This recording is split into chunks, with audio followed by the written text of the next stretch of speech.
Welcome to Midhurst, the charming market town nestled in the heart of West Sussex. Today we're wandering through its streets, soaking up the history, the scenery and maybe a few hidden gems along the way. So why not join us and see what we got up to?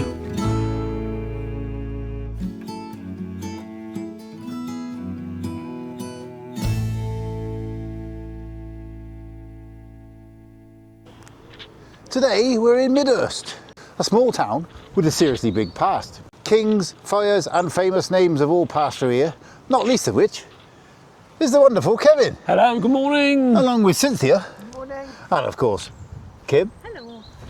Kevin's going to be our tour guide today as he lives here. And him and voiceover Watto are going to tell us all about it as we walk through. Let's go.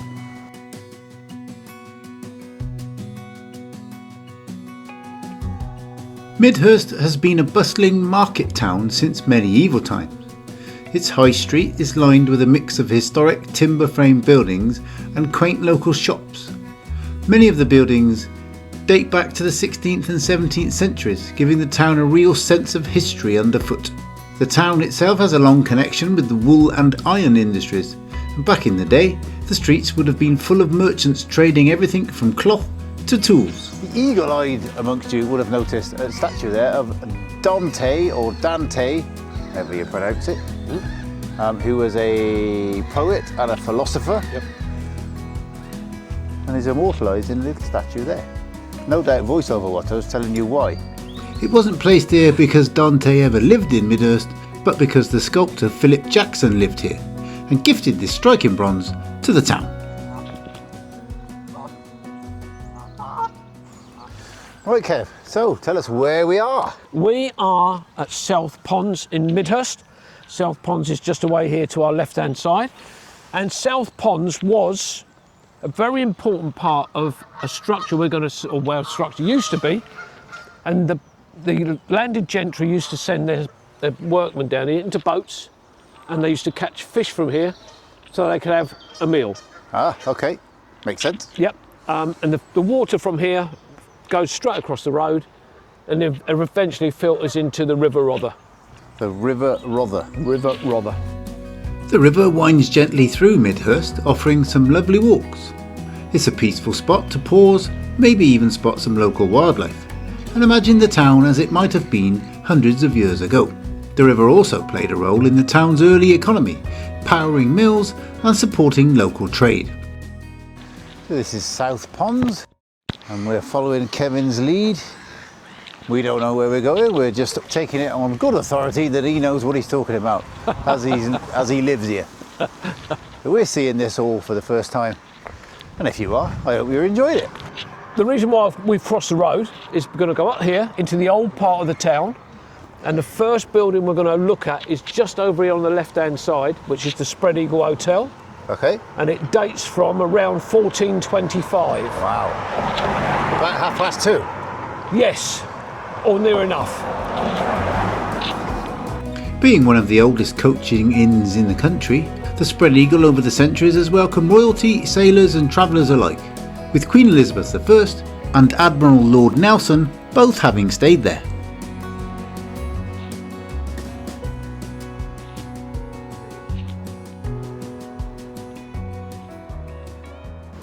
So in front of us we got the Swan pub, which was a coaching inn at one time, and this dates from around about 1500. Wow. And this was the main road? And this, just in front of us, was the original main road from Midhurst to Chichester. Fantastic. Yeah. This is the most scenic part of Midhurst. Dominating the town's skyline is the Church of St Mary's and St Denis. Its origins stretch back to the 13th century, and inside you'll find centuries of history, memorials and beautiful architecture that tell the story of Midhurst's past residents. At this point, I was telling you all about the front of the church to camera. However, my esteemed assistant, who was also mic'd up, was chatting away in the shop to Cynthia about what they were going to order.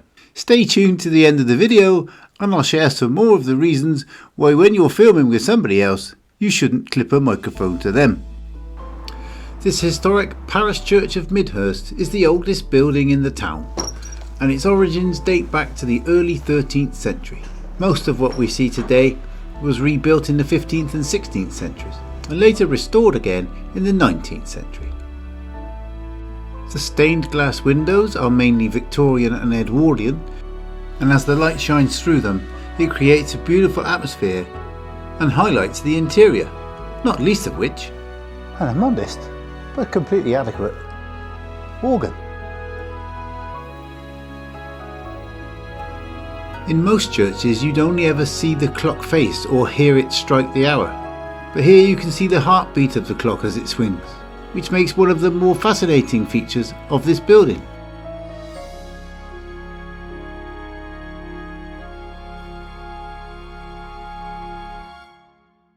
We're going to come out into the grounds, quick look, and we're going to continue our way around Midhurst with Kevin, Cynthia and Kim tagging on behind. Now we've just come into another bit of the graveyard. So this is a split graveyard then, Kevin? It is, yeah. And in here we've got 16 yew trees. 16. And I know that's not as many as Painswick. Yeah, Painswick of course having 99. 99. So they say. But this is very small. It is just a small. Well, this would have been the original graveyard. Yeah. Just round the corner, which we're going to come to in a moment, in the square, the old square of Midhurst by the church, is a place that is now called Garton's Cafe, but originally it was the Midhurst Jail, spelt G-A-O-L. Yeah. It was also a fire station. Right. And the courthouse was above.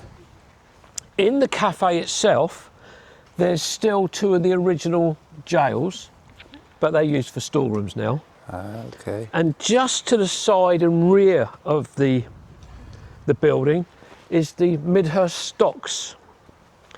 And my cousin, on his stag night, was tied up to the railings. And he didn't have a lot of clothing left on. Oh dear. Yeah, Hopefully not this time of year, because it would have been a bit cold. It would have been very cold.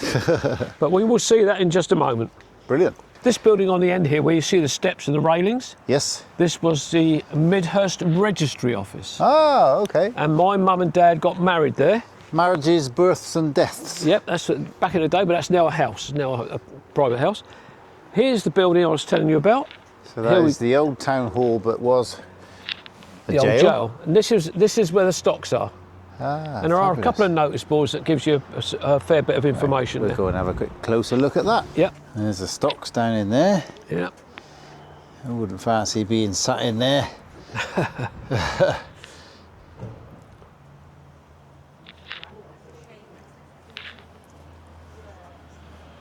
And then you said this was the courthouse above. The courthouse, yeah. Ah, so if you've been a naughty boy, they take you straight down underneath, stick you in them stocks down there. That's it, you got it.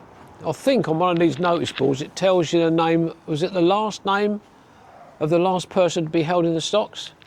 Henry, okay. here we are, Henry Eldridge in 1859 was sentenced to a period of 6 hours for non-payment of a fine. 6 whole hours. Well, there's a lot of people that take that at the moment today. Absolutely, yeah. 6 hours for not paying a fine. Yeah. Pay your fines, people. That's it, you got it. Word of warning to you. Another very interesting little bit. Right, we are now heading up St Anne's Hill, I'm told. Following our guide. Where is he? As we go. Little shot here of the buildings. And you will notice all the yellow. And Kev's going to tell us why we see a lot of yellow around here. The yellow is to do with the estate that Midhurst is part of, and that's Cowdray Estate. But also, interestingly, and on all the doors, you've got the numbers. And you've got the letter C for Cowdray Estate. So this is number 343, and there's the C. That's part of the Cowdray Estate? Yeah. Absolutely fabulous. Yeah. Brilliant. See, if you're going to walk around somewhere, go around with somebody that knows what they're talking about, because it makes it a lot more interesting, and you'll see things that you wouldn't otherwise see or know about. He's taking us up a little trail here towards Midhurst Castle. Yep, Midhurst Castle. On St Anne's Hill, because it says so on that sign over there. We're just making our way up towards the site of the castle, or castle, depending on where you're from.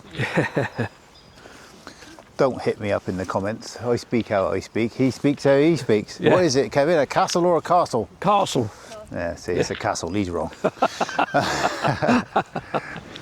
So we're now approaching the castle from this bit, this south side, and this would have been the main entrance to the castle here. Ah. So you can see where it's built up there. Obviously, you've got the. I'm assuming the village would have been there at the time. Well, the castle was here, and it would have been a wooden structure. Yes, yeah. But these are just built walls just to give you a guide of what was here, and it was the Bohun family that was here.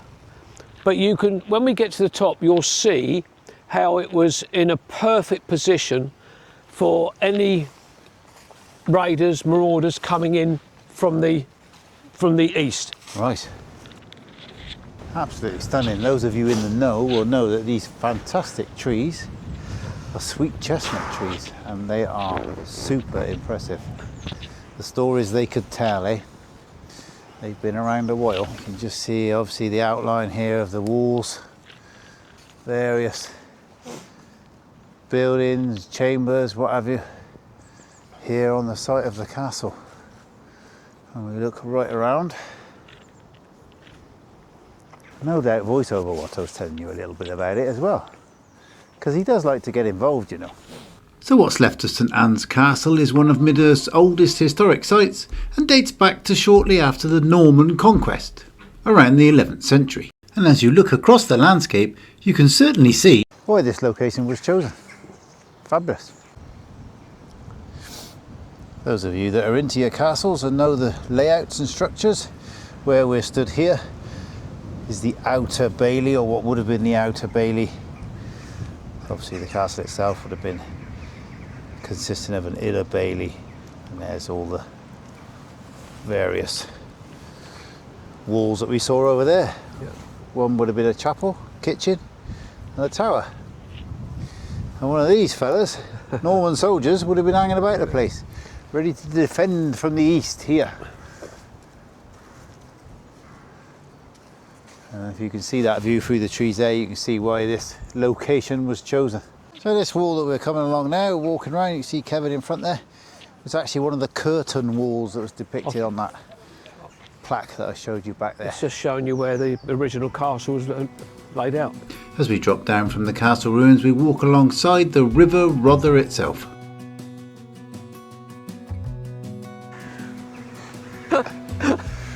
Behind us is the River Rother, which Kevin knows a lot about, but we're not going to ask him because we'll be here all day. But yes, anyway, the River Rother. And what he knows is wrong. Well, a rather impressive structure over there, he says. Try not to fall in the River Rother. There's the Cowdray ruins, is that right, Kevin? Cowdray ruins, yeah. Cowdray ruins, there you go, that's very impressive. We will do a separate video on a separate day for that. Otherwise this video will be too long and you'll all get bored and you'll click off, because I know what happens.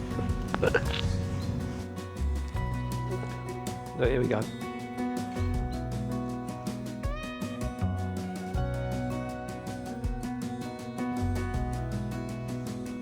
We're just having a very quick wander around the grounds and a quick look at these houses here, which would have been all the estate workers for the manor itself. I am going to do a separate video on this place because it warrants it, but we're still going to give you a quick look nonetheless.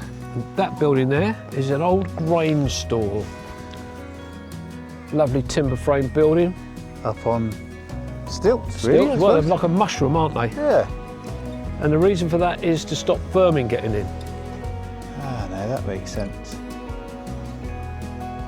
Because if the rats can get in from under there, then they are extremely big rats.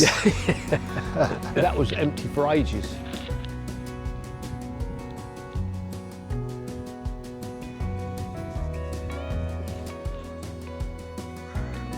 Now I know I was going to make a separate video of this Cowdray Manor and ruins, But Kevin reckons he's got a nice bit of information about that there building. That there building is now a private residence, but it used to be a water tower, which fed the ruins.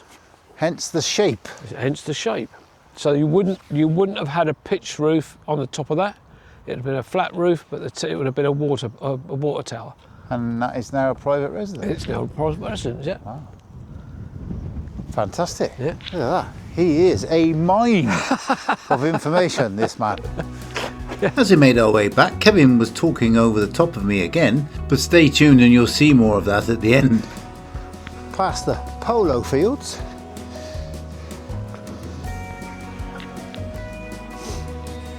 It's all very scenic, making our way back towards the town.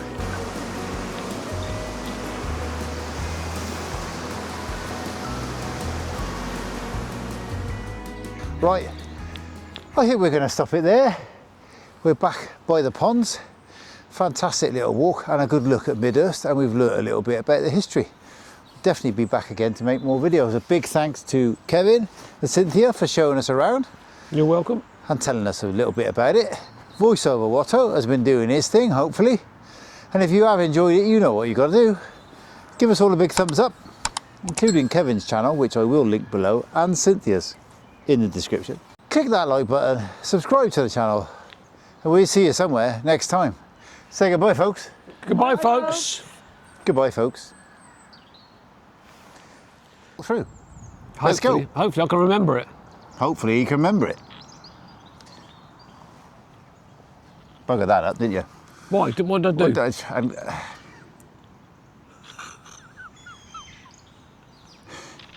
Rother. Got that? River Rother. River Rother, yeah. Rather in the River Rother. Kevin's microphone is now disconnected. Single, I'd have thought.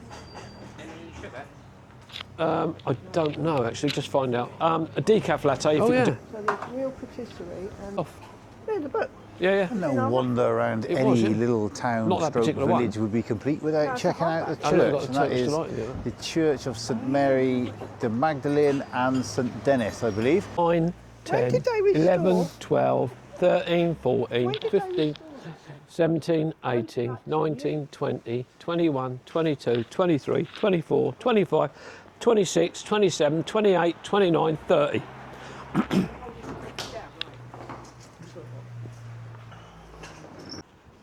John That Hall, was a there's really another one. enjoyable little look They're inside everywhere. the church there. Baby. Oh, yeah. Angelic, I am. Go. Carry on. Just round the corner. So I think we can get out there, can't If we? you can see there, absolutely stunning view across there. God, the old polo fields. Right flooded. away across, and you can see Oh yeah. No, Yeah. you're not supposed to go there. You're supposed to go around the river because we're going to Graffham, you see? You don't Graffham? have to go up All right, okay. Eventually. eventually, Yeah. I mean, Well, it's a long behind us is the River Rother. Here we go. Nope. He didn't fancy that. Absolutely, yeah. Got to change my We're shoes. making I've our got to way change my along this jeans. muddy old trail here. All of which goes to show never work with children, animals, or put a microphone on Kevin Hall. Hope you've enjoyed the video. Thanks for watching. See you next time.